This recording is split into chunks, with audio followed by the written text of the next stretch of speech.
name is Holly Gray, and I am the founder of Cups Coffee House. In 2000, the retail company that I worked for relocated me to Baltimore. I had never set foot in Maryland before, so it was really simple for me to completely immerse myself in my job with no real personal connections as I tried to climb the corporate ladder. But I have a very involved mother who took it upon herself, when she was pretty upset with my lack of work-life balance, to volunteer me to work with a group of youth in Southwest Baltimore. Now, it also must be noted that she had also never been to Maryland and had no idea that she was volunteering me to work in a neighborhood that housed one of Baltimore's largest open-air drug markets.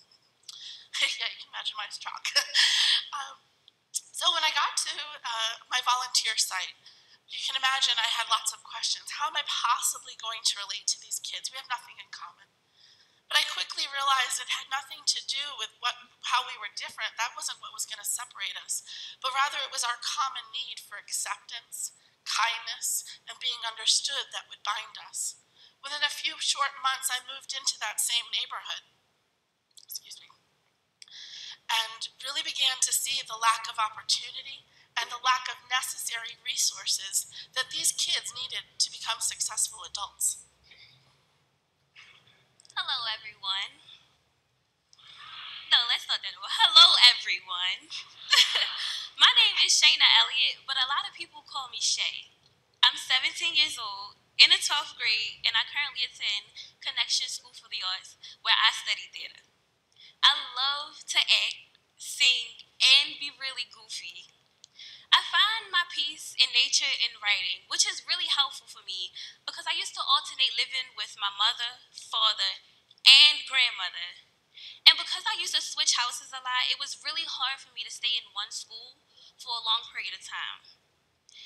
And now that I live in Southwest Baltimore, it comes as no surprise to me that my neighborhood lacks opportunity and resources. And because of this, it is really easy for the youth to not only become disconnected with the community, but themselves and each other. One day, my friend invited me to perform at an open mic night at Cups Coffee House. And after I got finished performing, I said to myself, I am in a room full of strangers that made me feel so welcomed and that made me feel like family. And then after that, I told myself, not only did I want to work there, but Shayna, you need to work there.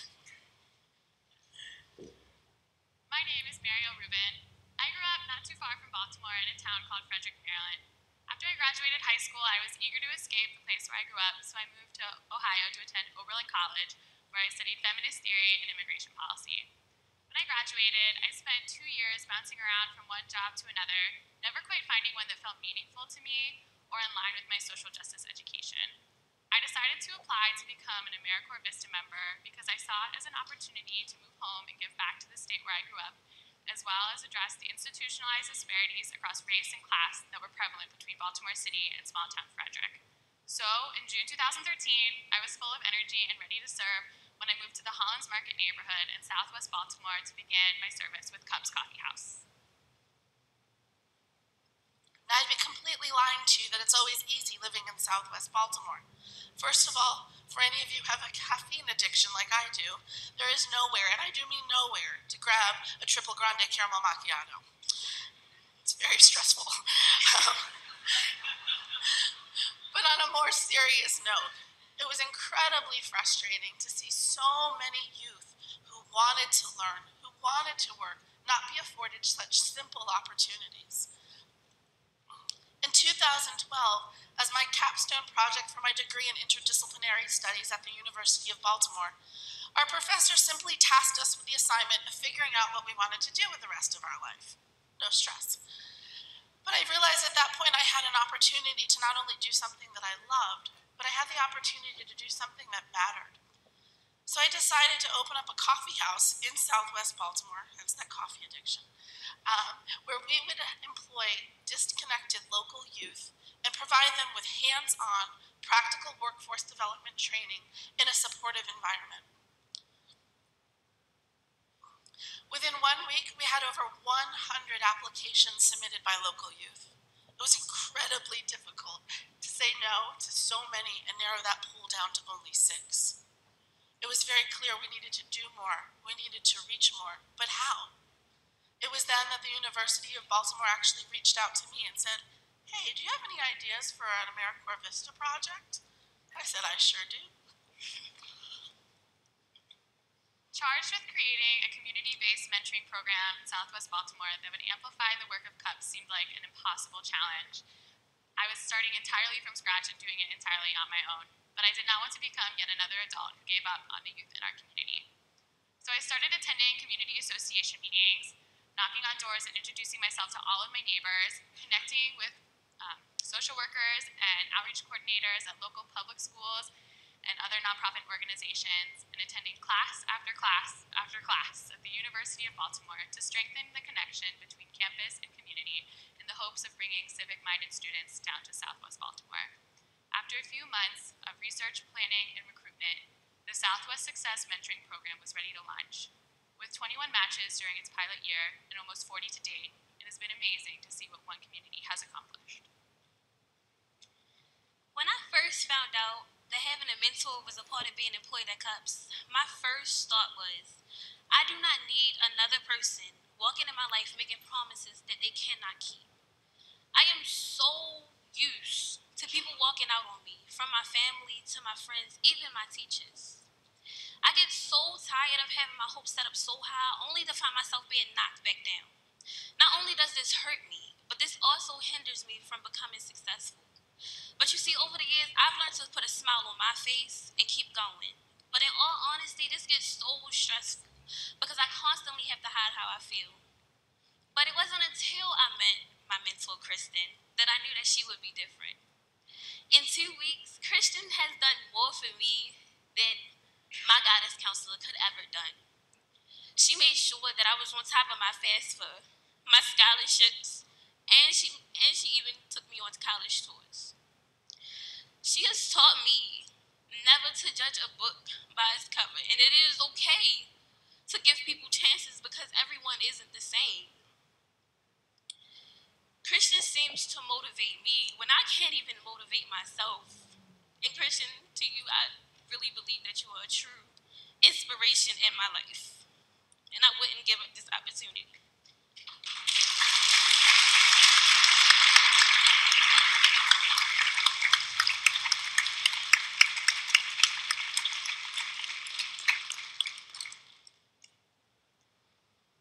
AmeriCorps Vista members are getting things done across the country and creating impressive changes in communities that are too often forgotten about, but we cannot do it alone.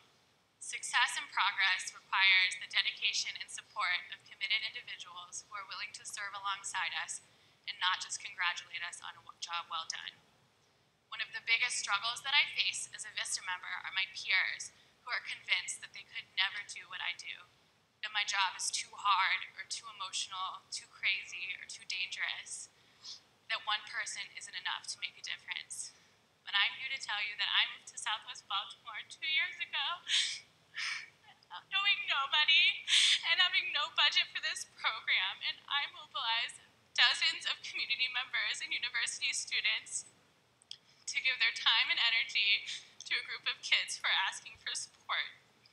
These are the same kids who are now enrolling in college, successfully managing other local businesses, winning grants to start community gardens down the street from our store, and maintaining employment around the neighborhood, and even becoming peer mentors themselves. And it all started because one person believed that they could do it.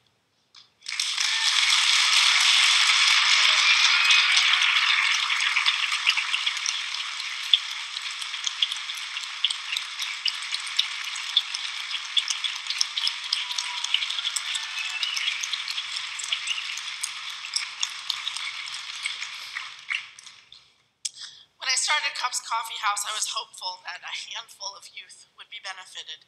But it is through the Southwest Mentoring Program that we have been able to build this capacity way beyond anything I ever thought possible.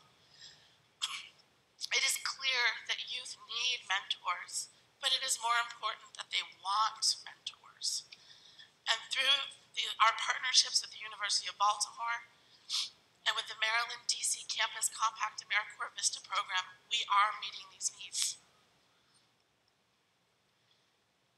I thank CUPS every day for allowing me to have this opportunity to be a part of Southwest Success Mentoring Program.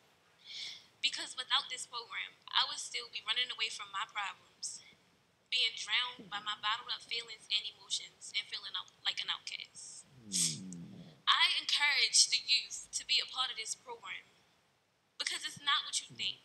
It's not about telling a stranger your deepest and darkest secrets, but it's about relying on someone when everyone else has let you down. It's about having a friend to reach out to when everyone else has turned their back on you. Or the simple things like a good morning text to start your day off knowing that someone actually cares about you, which Christian does all the time. I really thank the Southwest Success Mentoring Program because it has allowed me to open up myself and to never judge another soul. And it's also made me realize that I also want to help people as well. Thank you for your time and your patience, and do not forget to come to Cups Coffee House, where we have the best coffee in the world and the best people like Ariel, Shelby, and Kanika.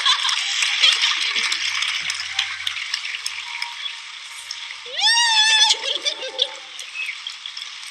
Really great. You guys did a great job. Thank you.